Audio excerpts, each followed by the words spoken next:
This video is going to be an interview plus a tutorial plus a giveaway announcement all in one. You might be thinking, Zoe, you are sitting there by yourself. Who are you interviewing? I am interviewing the incredible fashion artist, Danielle Mader, and she lives in Canada, and I do not. And so I sent her some interview questions, and she videotaped herself. I say videotape like anything's on a tape anymore. She shot herself answering the interview questions I sent her. And as we were talking, she agreed to do an exclusive tutorial for us. One she's not doing with anyone else, and one that is not even in her book. And then at the end, I'm going to share with you the details on how you can win your very own copy of Danielle's book, Draw Fashion Now. Techniques, inspiration, and ideas for illustrating and imagining your designs by Danielle Mader, including fashion paper dolls and a customizable designer-inspired wardrobe. Please start by introducing yourself and telling us a little bit about what you are and why you do it. Hi, my name is Danielle Mader. I'm a fashion artist and author of Draw Fashion Now. I'm also a writer. I have a column with a national newspaper in Canada called the Globe and Mail. And those are the things that I do. And why do I do them? Because I can't think of anything else that I would rather do. So that's I guess that's the short version of it. I've been writing and drawing around the subjects of fashion since I was a little girl, and I just never stopped. Can you tell us about a particular career highlight that you're proud of? I think probably the most significant moment in my career was in February of 2013. So at that time, I was going to New York, and I was going to sketch at New York Fashion Week, and a friend hooked me up with this company called 53 that had created a drawing program for the iPad called Paper. And I had never used a touchscreen before, but they were like, why don't you take the iPad to Fashion Week? And we're going to put the results in Women's Wear Daily. So they had hooked up this partnership with Women's Wear Daily. I showed up in New York, they gave me an iPad, they sent me to all of these incredible shows like Alexander Wang, Yigal Azrael, Oscar de la Renta. It was the season where Galliano was the intern at de la Renta. And I sketched this portfolio on the iPad for the first time. As far as I know, it's like a historic first. And those sketches were printed in Women's Wear Daily, which is, you know, the paper of record for the fashion industry, and famously championed a lot of fashion illustrators, including Kenneth Paul Block, who was well known for live sketching on the runway in the 60s and 70s. So that moment was really significant to me because it was the first time in my career where I felt like I was participating in the history of my craft. Can you tell us about a career low point that you overcame? Oh, that's a tough question. I would say that probably the most difficult period in my career was 2010. So at that point, I had just lost the studio that I had been building the early part of my career in Toronto, and I decided to move to London, England, to experience life in Europe. And it's a very expensive city. I didn't know anybody there. I didn't have a lot of money. It was really difficult for me to find opportunities and to find friends and to sort all of that stuff out. So it was a time in my life where I would go broke multiple times, and I was alone a lot, and I was really struggling. And the most amazing thing about that was that I was able to overcome that. I was able to find friends, I was able to find clients and opportunities, and when I left London 2 years later, I had a birthday party and like 30 people came, and it was so gratifying to realize that I had created a family community around me in a place where I didn't know anybody. So it was really, it's something that I can hold inside of me now, like a very reassuring feeling that if I was ever in that situation where I'm broken alone, I will be able to figure that out and figure it out for myself and come back and rebuild and create new community as well. So I guess that was the lowest point in my career, but it was worth it. She draws very differently than the way I do. And mainly, I mean, we all, like, everyone has their own style, but the reason her stuff looks so different is our end goals are different. I pursued a design path, and so my illustrations are more explicit. Like, this is the pocket, this is the top stitching on the pocket, there's a pocket within a pocket, here's the top stitching around that pocket within a pocket, and then it has a belt loop, and this kind of button, it has 4 holes on the button. Okay.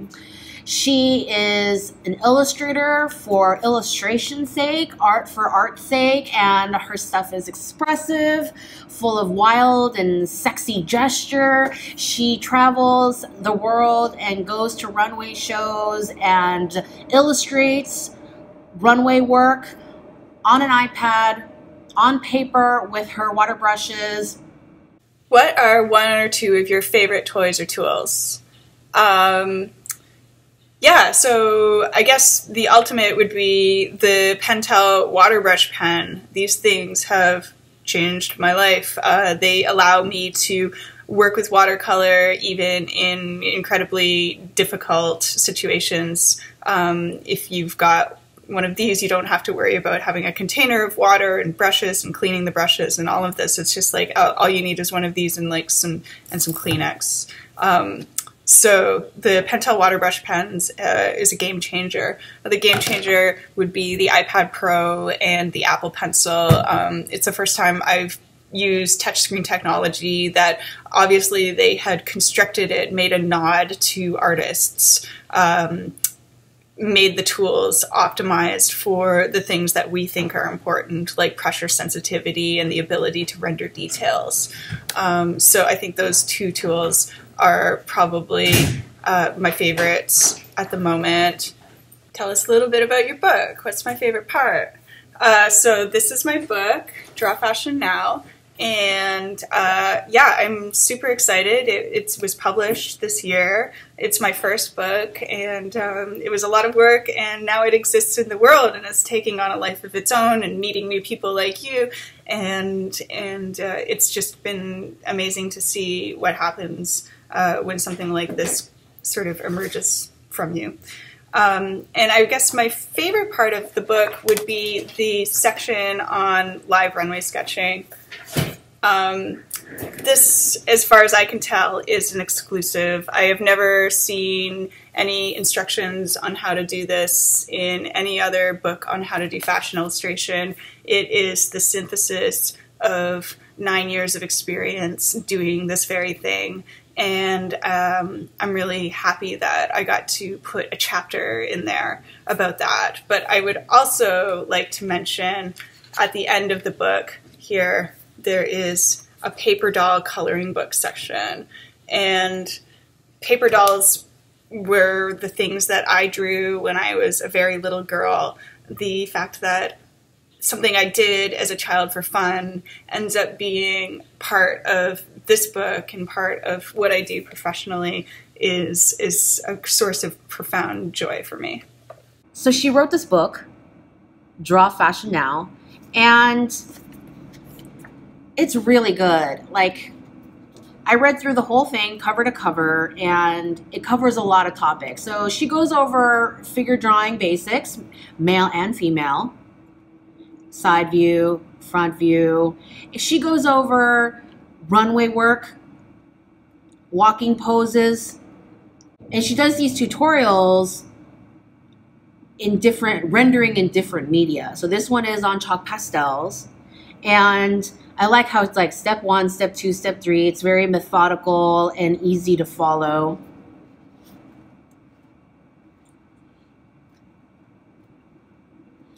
Illustrating, she has a chapter on illustrating street style and the kind of, you know, poses that are commonly found in street style. Her proportions are different from mine. You know, I teach regular proportions and I teach elongated proportions, and she prefers to teach more realistic, model-esque, but not inhuman proportions. Like the 10 head figures that I teach are really not human. I mean, if we're gonna go there, yeah, there are a couple humans in the world that are 10 head figures. Nadia Arman, Giselle Bundchen, I think they are 10 head figures, but like 99% of us are not. When I teach at schools, I always recommend students to take various drawing classes with different teachers. So take drawing 1 from one teacher, take drawing 2 from another teacher. Even if you bond with a teacher, whether it's me or someone else, you know, you want to learn new things, and every teacher will have a different insight, a different way of doing things that you can learn from. And, you know, my channel is not about teaching you guys how to draw like me.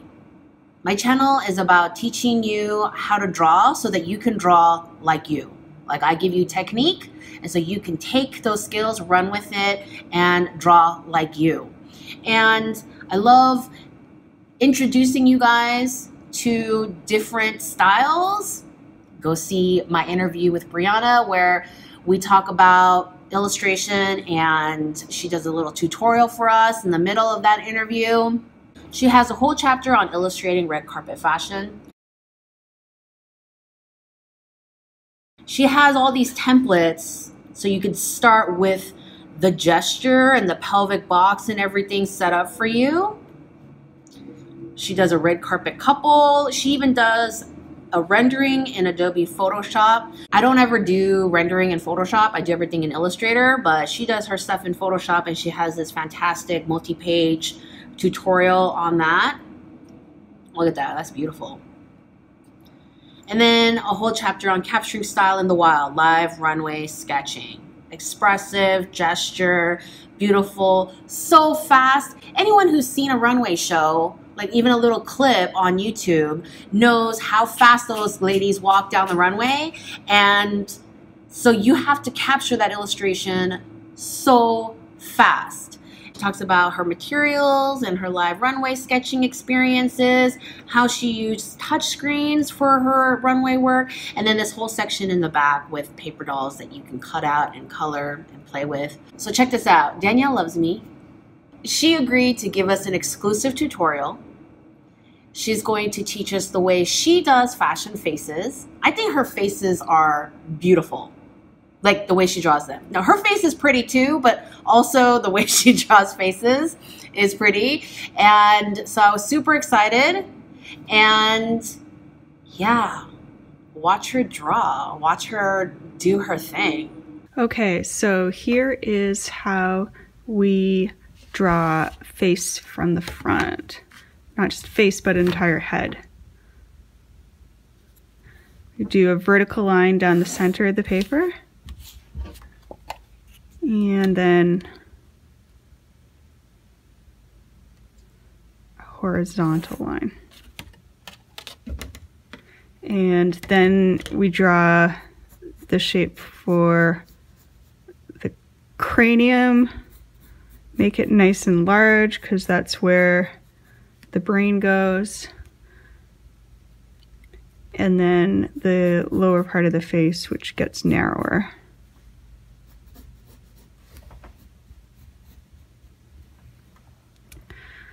And make the neck, and the neck is thinner than the head usually. And the ears go under that center line.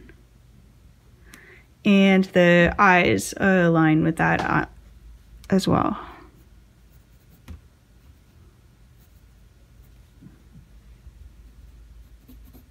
And it's very, very important to make sure that the eyes are equidistant, the same distance from the center. Otherwise, there's something that will just look off and it will really bother you. Yeah, it's really eyebrows, obviously. go above the eyes. And all of these can be varied slightly. Every feature, these are not fixed on the face because obviously everybody has a slightly different face. So this is just sort of like a general guideline, is to say that the tip of the nose is halfway between the eyeline and the chin, and the opening of the mouth is halfway between the eyeline and the chin. But I actually like to put the nose and the mouth just a little bit higher. For some reason I like the look of it better. A little shadow under the lip there. Yeah, it's interesting to take a face like this onto the computer and then just start moving the features around and see how it changes the face, makes it look older or younger or seem more harmonious or less harmonious. The way that our minds process faces is really fascinating. So even the idea of drawing a fashion illustration that's supposed to reflect what a contemporary idea of beauty is, it's kind of an existential question, really. Hair needs to start about 3/4 of the way up. So you need to make sure that she has a forehead. And when you're drawing the hair, just fewer lines is better. And try to go with like the most distinctive, like most attractive lines. So like, you know, I always quite like these lines by this sort of part where the hair comes out in front of the ear. And then I like swoopy, like it's just fun. And yeah, just don't belabor it. And the hair needs to go above the skull, space between the hair and the skull, so that it doesn't look like she's bald. Again, less is more. And that's it. Then you have it finished. And next up, I will show you inking. Okay, so for inking, I'm going to use this pen. I love these pens when you find them in the art store. They have like a regular felt tip at this end, and at this end they have like a really fabulous bouncy like brush felt tip. And it seems to looks even better when it goes like a little bit, when it drives out a little bit, like it's a lot of fun to use. So yeah, just to quickly ink up, and remember, less is always more when it comes to these kind of things. Just really quickly go over the lines, and you can modify the lines slightly to make them more pleasing to you in whatever way. Real sense of feeling your way into, and you want to be careful not to, at the same time, not to smudge.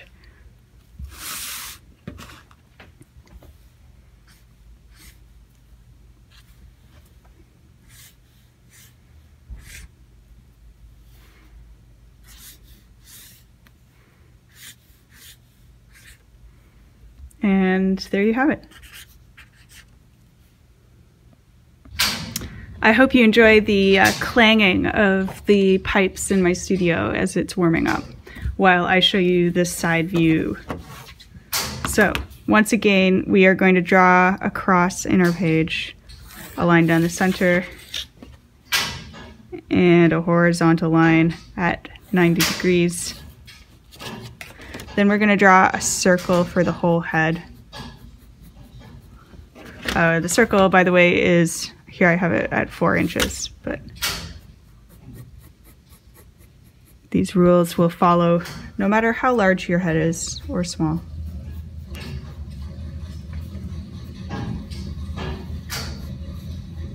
Okay, so there we have our circle.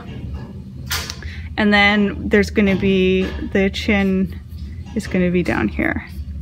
So just sort of draw like a corner for the chin. And then from the chin, we're going to draw a diagonal line that is going to guide the front of the face.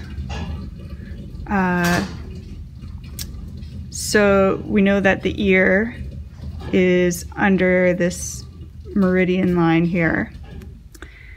And we know that the eye is towards the front of the head, obviously.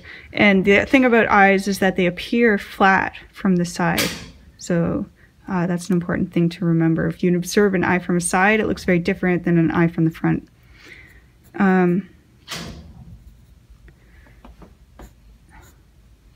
Then eyebrows obviously go over top of the eye.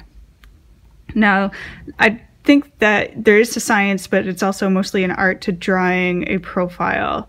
In general, the same rules as apply as the front. Like the front of the nose is about halfway between the eye and the chin, the opening of the mouth halfway between. But like I said before, I like to have them a little bit higher on my own illustrations. And everybody's are a little bit different. So this is where the nose is. And notice how the top of the lip hits that line.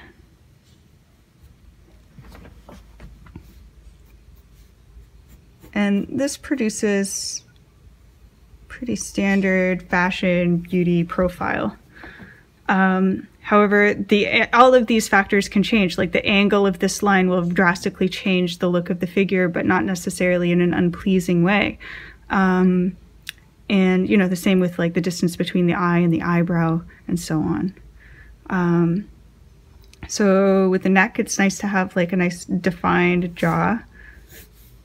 And at the back of the head, where the skull attaches to the spine, there's an indent. Like that. And once again, with the hair, it's like choose the parts of the hair that are most pleasing to draw first and always.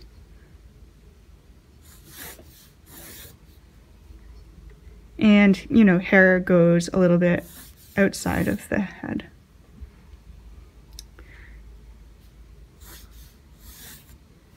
And that's essentially the illustration from the side. So in a moment, I will quickly do the inking.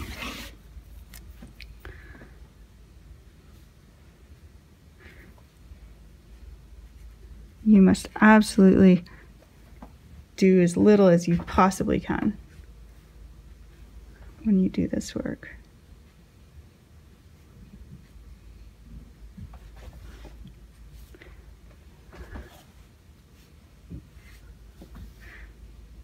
Especially with the inking. The more confidence you have in your own gestures, the more it shows.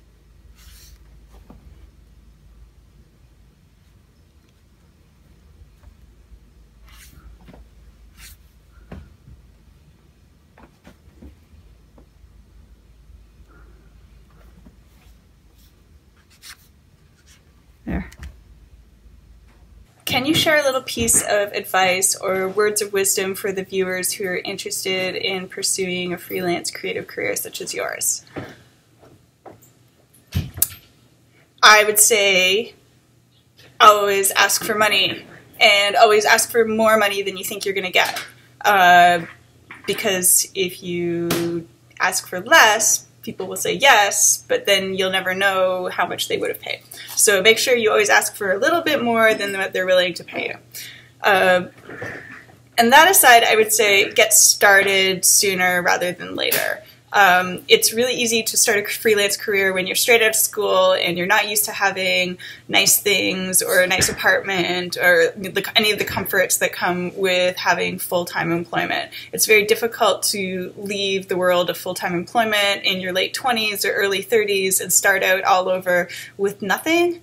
So I see, in terms of successful freelance careers, it helps a lot to start when you're very young and hungry, because then by the time you get to your early 30s, you'll have like a decade of experience. So there really is no time to waste. If this is what you really want to do, you should get started now. Do you want your own free copy of Draw Fashion Now? Here's what you got to do. Number one, draw a fashion face following Danielle's tutorial. It can be a shaded pencil sketch, it could be line art, it could be fully painted, anything in between. Number 2, post it to your Instagram or Twitter. We're gonna keep this to Instagram and Twitter. It can get a little bit crazy if we start spreading it to all social media. We're gonna track it on Instagram and Twitter only. Caption your face drawing, practicing with @DrawFashionNow and @ZoeHong for hashtag giveaway. That's how we're gonna find your sketch. By the way, you tag and hashtag your drawings. Number 4, December 21st is the last day to enter. So you have 2 weeks. Number 5, Danielle will select a winner using a randomizer. She's gonna input all the entries. She's going to figure out who wins. I have no involvement in selecting the winner. So no, you can't try to kiss my butt or try to get me to play favorites or anything. Not that I have favorites, but it's all up to her. So it's really all about participating, practicing your fashion faces, and fate, I guess, and luck. The winner will be announced and contacted December 23rd. And you can enter with a new and different face drawing or painting as often as you like until December 21st. You know me, always be practicing, hashtag practice not magic. You know, I will do anything to get you guys to practice. So yeah, practice as many times as you want. Post all the different face drawings, caption it, practicing with @DrawFashionNow and @ZoeHong for hashtag giveaway. And we will enter all those entries into the randomizer. I don't actually know what a randomizer is. Danielle says she's got it taken care of and I trust her. And the last bit of exciting news, if we play our cards right, Danielle is gonna come out here to pay us a visit. And if and when she does, I'm going to have her in my studio for a proper interview. So if you have any questions for Danielle that weren't answered already, drop them in the comment section below and I will save those comments for when she's here. Hit the subscribe button so that you get an alert for when she comes to visit me in April. Hit the like button and share with your friends so that your friends can all know the awesomeness that is Danielle. And I will see you in the next video.